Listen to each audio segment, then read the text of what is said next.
So this topic is combination of cell in series and in parallel. Very simple topic. So when do we call the cell in series? When is the cell in series? So when the negative terminal of one cell, when the negative terminal of one cell is connected to the positive terminal of other cell, and so on, the cell is said to be in series. So it will look something like this. Look at this diagram very carefully. In this diagram, you can see that there are two cells of the EMF E1 and E2 and internal resistance R1 and R2. Now the positive terminal of this cell E2 is connected to the negative terminal here with E1 and so on. So this combination is the is a cell in series combination. Okay, cell in series. Now what are we supposed to find? What do we want to find? If these cells are arranged like this, how are they going to behave as an equivalent value? That means if E1 and E2 is given to you, and R1 R2 is also given to you, then how E1 and E2 are going to behave as an equivalent cell, and how R1 and R2 as an internal resistance are going to behave as an equivalent internal resistance. This is what we want to find. Okay, clear what we want to find? We want to find the equivalent of this series combination. Okay, now in the series combination, if you closely observe that from point B to point C, okay, if from point B to point C, look here, point B to point C. So imagine that you are standing at the point B. Okay, you are standing at the point B and you are moving towards the point A. Okay, you are moving towards the point A. So you are going to move from point B to point A. Now when you do so, what will happen? That you will cross this EMF. Listen to this very closely. You are going to cross this EMF, this cell. Now in this cell, you know this is the negative terminal of the cell and this is the positive terminal of the cell. That means when you're going to cross, you're going to experience what? A increase in the potential. What will experience? Increase in potential. And why increase? Because you are going to go from negative terminal to positive terminal. So increase in the potential is going to happen, or you can also say potential rise. Potential rise is going to happen. Potential rise is taken as a positive value. Potential rise is going to be taken as a positive value. So here, what is the potential rise that is happening? E1. E1 potential rise is happening. But when you are crossing this, you're also crossing the internal resistance. And the current is also flowing. That means there will be some potential drop due to internal resistance. So what will be there? Potential drop. Now what is potential drop? Now you know what a resistance do. Resistance is supposed to take the energy from the flowing charge, isn't it? When you cross the resistance, the potential will decrease because resistances are those objects that takes the energy. It doesn't give the energy to the circuit. It takes the energy from the circuit. So when you are going to cross over this internal resistance, you are going to lose some energy and some potential drop is going to happen. Okay, now what will be this potential drop? The potential drop will be I, that is the current which is flowing in the circuit, times the R1, which is the internal resistance. So it means that when you are going from the point B to point A, you will experience a potential rise of E1 and you will experience a potential drop of IR1. Potential drop is taken as a negative value. So this value will become negative. So you are going to experience a potential rise. You're going to experience potential rise when moving from A to B due to the due to the EMF, and a potential drop due to the internal resistance. So your potential VAB, your total potential difference between the point A and B, VAB, the potential difference will become what? VA minus VB, and VA minus VB will be is equal to E1 minus IR1. E1 will be plus Y because potential rise, and minus of IR1 because potential drop. Similarly, if you do the same thing with the BC, if you do the same thing with VBC, look at the circuit once again. If you do the same thing with VBC, so what are you going to get? Think about it. B from C to B, if you go, you will experience a potential rise due to E2, because you are moving from the negative terminal to the positive terminal. So it will be potential rise, and the potential rise is going to be plus E2. But then again, there will be some internal resistance as well, and some energy will be lost at the internal resistance. So what will be the potential drop due to the internal resistance? R2 will be equal to minus of IR2. So you are going to get again an expression, and that will be VBC. You're going to get VBC, that is VB minus BC is equal to E2 minus IR2, is equal to E2 minus IR2. Now you are going to find VAC. What are you going to find? VAC. So you have already found of VAB. VAB you have already found out this value. Okay. And VBC also you have found out. So VAC, how are you going to find? Very simple. VAC will be VA minus BC. But I can also write in the same expression, I can write minus VB and plus VB. So minus VB plus VB. So here it will become what? VA minus VB and VB minus VC. And these two values you have just now found out. These two values we have found out here. VAB is E1 minus IR1, and VBC is equal to E2 minus IR2. So when you combine these two, your expression will look something like this. Look at this carefully. Your expression will look VAC is equal to VA minus VB and plus of VB, VA minus VB plus of VB minus VC. So it will become E1 minus IR1 plus of E2 minus IR2. Then you can rearrange it, and it will become VAC is E1 plus E2 minus of I into R1 plus R2. Now, if the equivalent value you have to calculate, then it will be is equal to this value. VAC is equal to the E equivalent minus IR1. This you already know from the previous topic, internal resistance topic. You already know कि V is equal to E minus IR. You know this. So this value E is now the E equivalent combination, equivalent value of E1 plus E2 combined. And this R now becomes the equivalent value, that is R1 and R2. So eventually your equivalent EMF will become E1 plus E2, and equivalent internal resistance will become R1 plus R2. Very simple. If you keep on adding multiple EMF, if you add multiple cell with different EMF, all that you have to do is to keep on adding their EMF values. So n numbers of cell, if you calculate, it will become E1 plus E2 plus E3 and so on.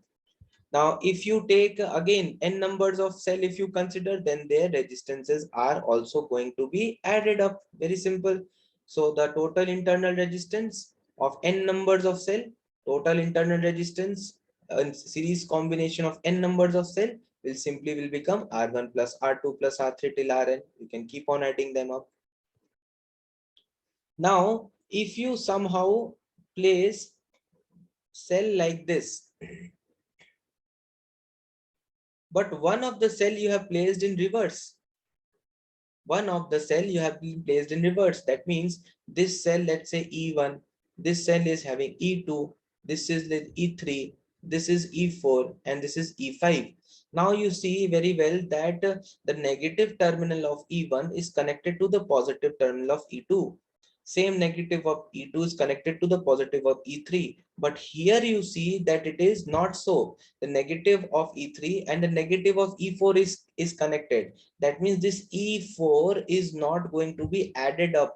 Your net EMF in the circuit will become E1 plus E2 plus E3, but minus of E4 and plus E5. I hope you understand why minus E4, because it is connected in the opposite direction, and that's why that particular EMF has to be deducted. Now we are going to do the next topic, that is cell in parallel. Okay, cells in parallel, when you install the cell in a parallel circuit. So make sure when you see this video, you don't just watch this, but also do write notes, draw the diagram, pause the video, draw the diagram and write notes. If you are not writing, then you will forget everything that you have seen in the video in a couple of days for sure. Now this is a parallel cell combination. This is a cell in parallel. How it is in parallel? You can see that the current which is coming from the point C, I current, is getting again bifurcated into I1 and I2. Okay, I1 and I2. And this I1 current is going through the EMF E1 and again coming back to the point B1. I2 is going through this EMF E2 and coming back to the point B2. Both of them have internal resistance of R1 and R2. R1 and R2. Now, we already know that whenever the two circuit lines are connected across a same point, then they are parallel, and the potential drop here, the potential drop between VB1 and VB2, this is going to be same for both the line. That means the potential drop VB1 minus VB2 is going to be same from if you go from this or if you go from this. The potential drop is going to be same. And why same? Because they are in parallel.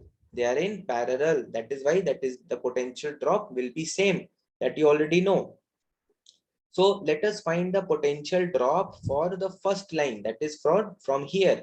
So again, we are going to use the same concept here, that when you are moving from this point to this point here, you are experiencing a rise in the potential. Why rise in the potential? Because you're moving from the negative terminal of the cell to the positive terminal of the cell. So there will be a rise in the potential, and that value is written as plus E1. But also you are moving across the internal resistance as well, and moving across the internal resistance means you're going to lose some energy and potential drop will be there. So what will be the potential drop? Minus of I1 R1.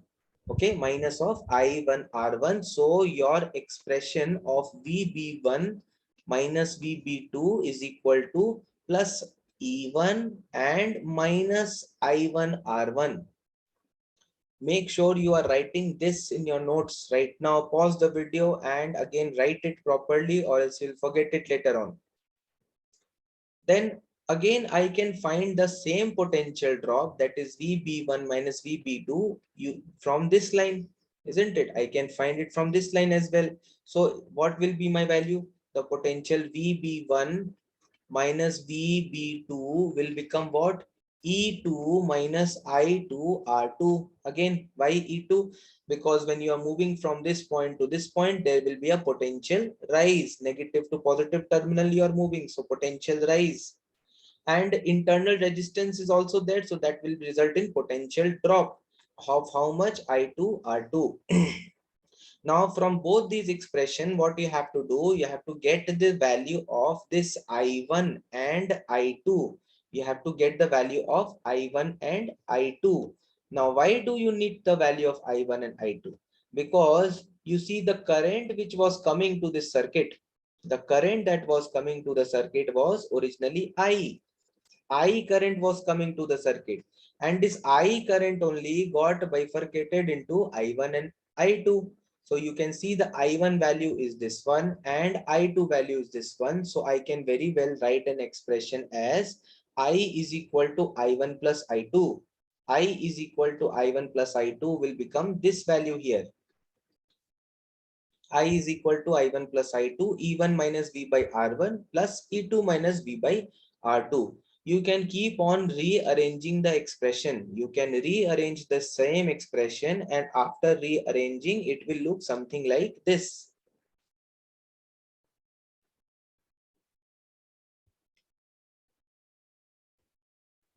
If you rearrange this expression, then it will look something like this. So it will become what? E1 by E1 by R1 plus E2 by R2 minus of V into 1 by R1 plus 1 by R2. Then again some more changes has to be done in the expression. And why such changes? Because try to understand, this is a current expression. You don't need a current expression. You don't need the expression in the terms of current.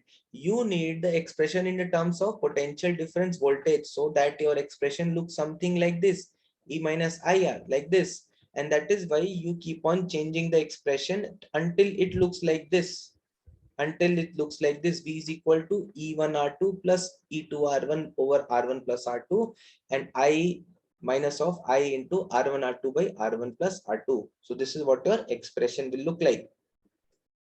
Now comparing this with expression, you can find the equivalent EMF. Your equivalent EMF will become this value, and equivalent resistance will become this value. Okay, go back and see what this equivalent resistance is, this one, and equivalent EMF is this one. This is very similar to this equation, EV is equal to E minus IR. So the above results can be in a simpler way. You can express the above result like this also, and you are going to get most of the questions you will be solving using these two expressions. So E equivalent EMF divided by R equivalent is equal to E1 by R1 plus E2 by R2, and E1 by R equivalent is equal to 1 by R1 plus 1 by R2. Very simple.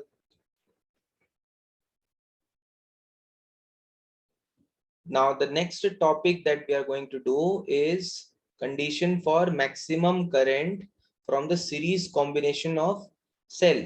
So don't get confused. Until now what we have done is finding the equivalent EMF and equivalent internal resistance. Okay, we have found the equivalent EMF and equivalent resistance. These two value we have found for the series circuit and the parallel circuit.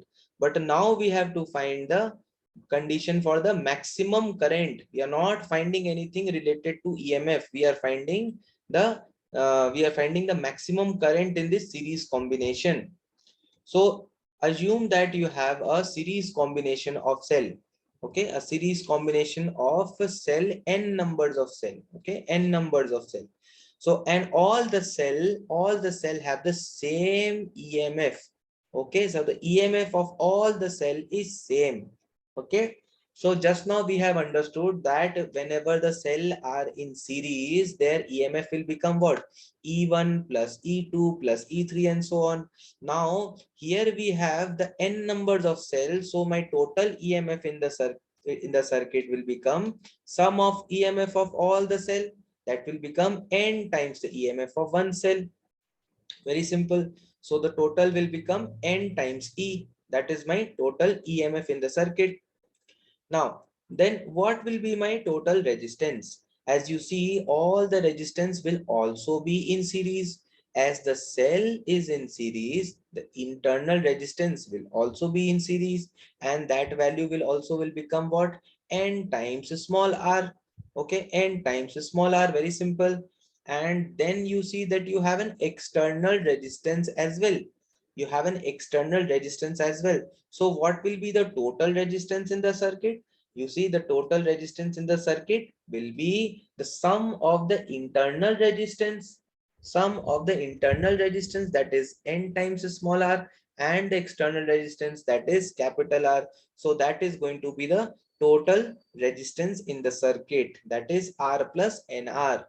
Now I have to calculate what is the total current in the circuit, isn't it? I have to calculate what is the total current in the circuit. So the total current in the circuit will become the total EMF divided by the total resistance. The current in the circuit will be total EMF divided by the total resistance, and the total EMF we have just understood to be N times the EMF E. Internal resistance is NR. External resistance is capital R. So the current in the circuit will become NE by R plus NR.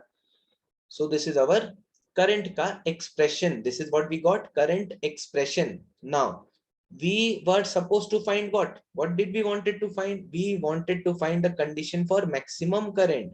So we have now found the expression of the current. What have we found? What is this? This is the expression of the current. We now want to find the maximum. When is this going to be maximum?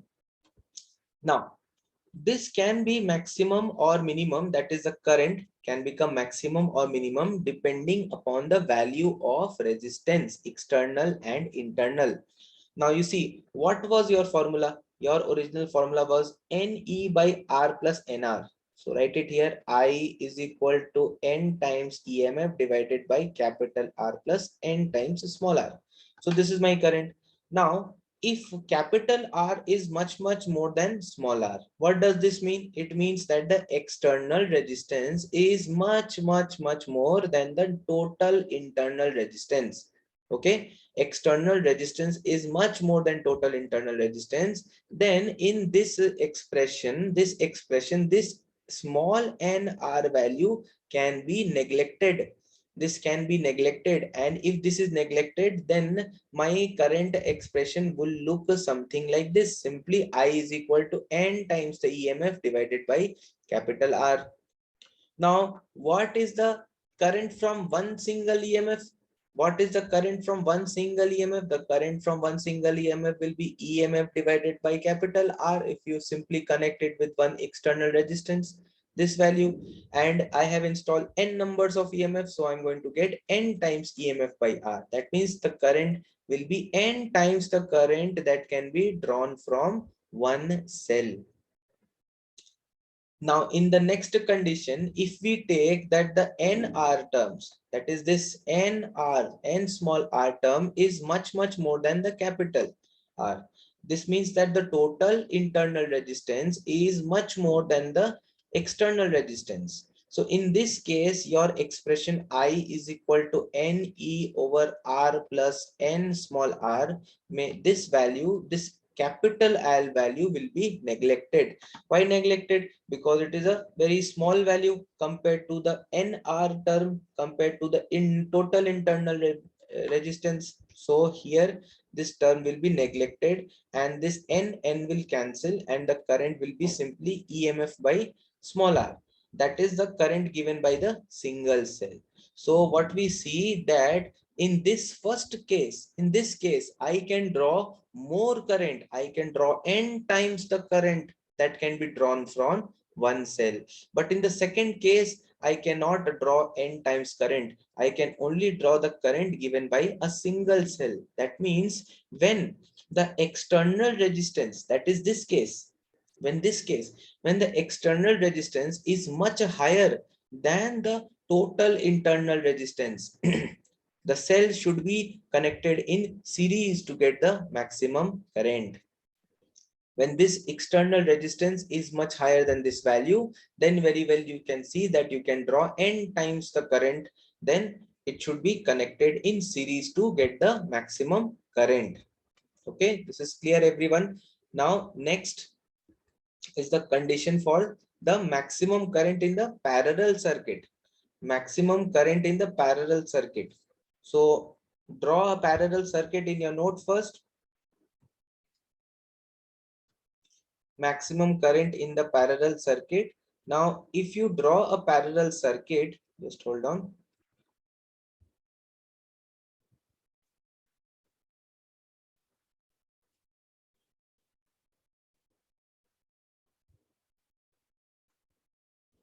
So parallel combination of cell. Now, in a parallel combination of cell, because the cell are in parallel, their EMF and the resistance is looks like this.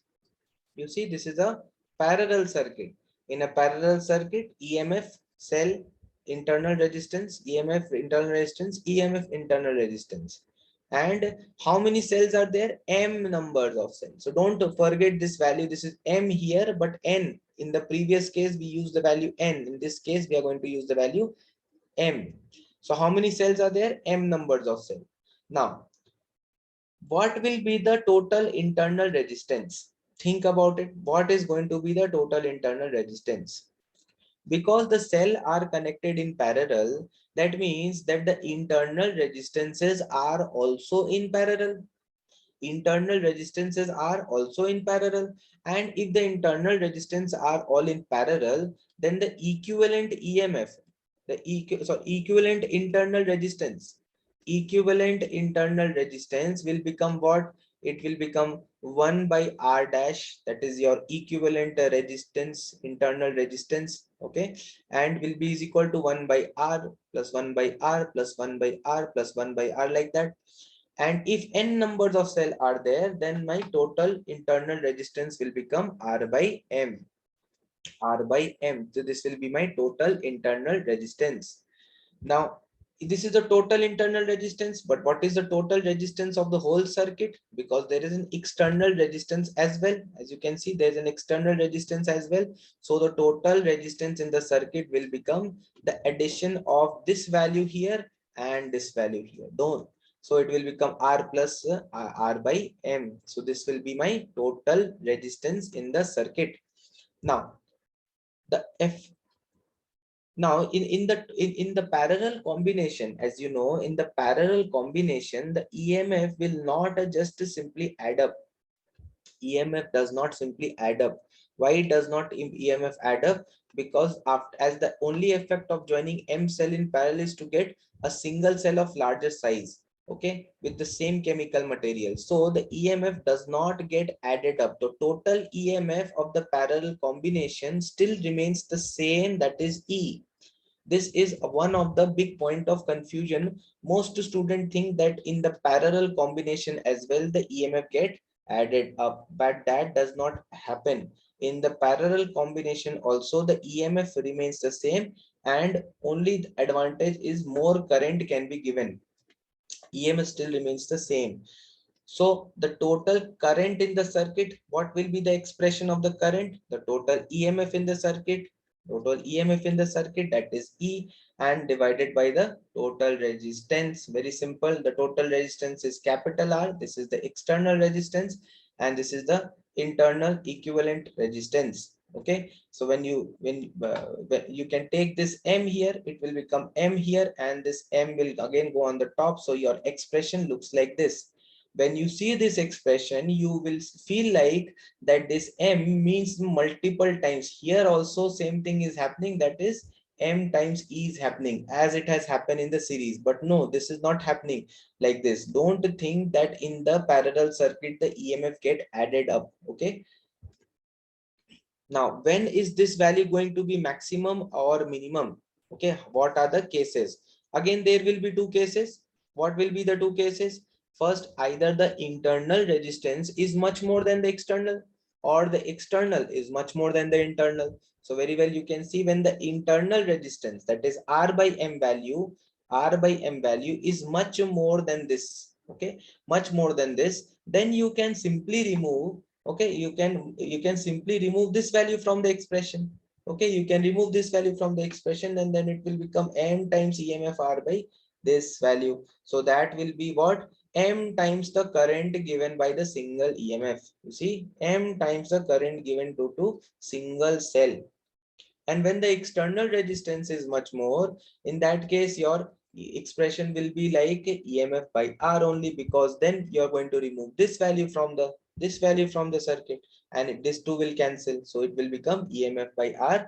And so what we understand, that when the external resistance is much smaller than the net internal resistance, that means this case, the first case, this case, when the external resistance is much smaller than the internal resistance. In this case, maximum current is being drawn. That means whenever this condition is there, when the external resistance is much smaller than the net internal resistance, the cell should be connected in parallel to get the maximum. So external much more than internal, cell should be connected in parallel. And when external is much more, is much higher than the internal, then the cell should be connected in series. Okay.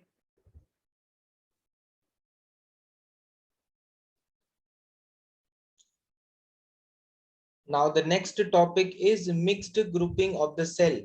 Now what is mixed grouping of the cell? Look at this diagram carefully. You will see that this is the number of cell. These are number of cells, and n numbers of cell are connected in series. N numbers of cell are connected in series, and such series lines are m numbers. So m numbers of row is there.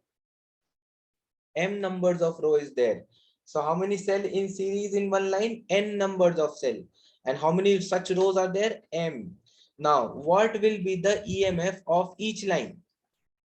The EMF of each line. Now, in each line that you see, that the EMF is going to be N times each row, each line. This line is going to have the EMF of N times E. And because they have internal resistance as well, that will also becomes N times R. So each of this row have the EMF of N times E. Okay, N times E. And each of this line will have an internal resistance of N times R. Okay, each line is N times R. Now you can consider this circuit to be a parallel circuit. Now you can consider this to be a parallel circuit like this, a parallel circuit like this, where each and so on, and each EMF is how much?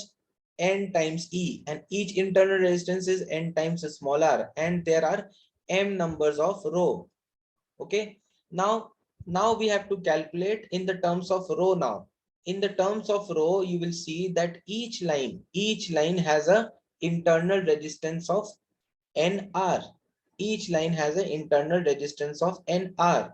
That means the total internal resistance will become 1 by R. Total internal resistance 1 by NR plus 1 by NR plus 1 by NR, and it will carry to M terms.